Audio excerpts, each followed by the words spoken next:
உங்கள் தந்தி1 தொலைக்காட்சியில் தினமும் ஒரு சர்ப்ரைஸ் மாலை 6 முதல் 7 மணி வரை காணத் தவறாதீர்கள்.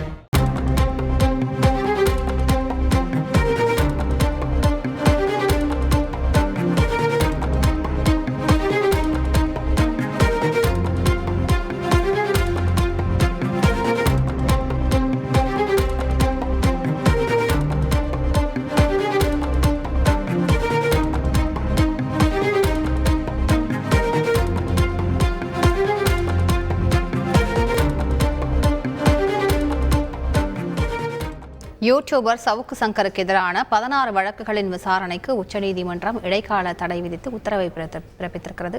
கூடுதல் விவரங்களை செய்தியாளர் வெங்கடேசன் கேட்கலாம். வெங்கடேசன், இந்த வழக்கின் முழு பின்னணி. வணக்கம். தனியார் யூடியூப் சேனலுக்கு அளித்த பேட்டியில் பெண் காவலர்களை அவதூறாக பேசியதாக கோவை சைபர் போலீசார் வழக்கு பதிவு செய்து யூடியூபர் சவுக்கு சங்கரை கைது செய்தனர். இதன் தொடர்ச்சியாக கன்னியாகுமரி, திண்டுக்கல், நீலகிரி, சென்னை உள்ளிட்ட 16 காவல் நிலையங்களிலும் சவுக்கு சங்கருக்கு எதிராக வழக்குகள் பதிவு செய்யப்பட்டு அந்த வழக்குகள் என்பது விசாரணை நடைபெற்று வருகின்றன. இதில் 17 வழக்குகளையும் ரத்து செய்ய கோரி சவுக்கு சங்கர் சார்பில் வழக்கறிஞர் பாலாஜி சீனிவாசன் ஒரு ரிட் மனுவை தாக்கல் செய்திருந்தார். இந்த ரிட் மனுவை உச்சநீதிமன்ற தலைமை நீதிபதி DY சந்திரசூட் தலைமையிலான அமர்வு விசாரித்தது. உச்சநீதிமன்றத்தில் இந்த வழக்கு தாக்கல் செய்த பிறகு சவுக்கு சங்கர் மீது மேலும் ஒரு குண்டர் சட்ட வழக்கு பதிவு செய்யப்பட்டுள்ளதாக அவரது சார்பில் ஆஜரான வழக்கறிஞர் பாலாஜி சீனிவாசன் வாதிட்டார்.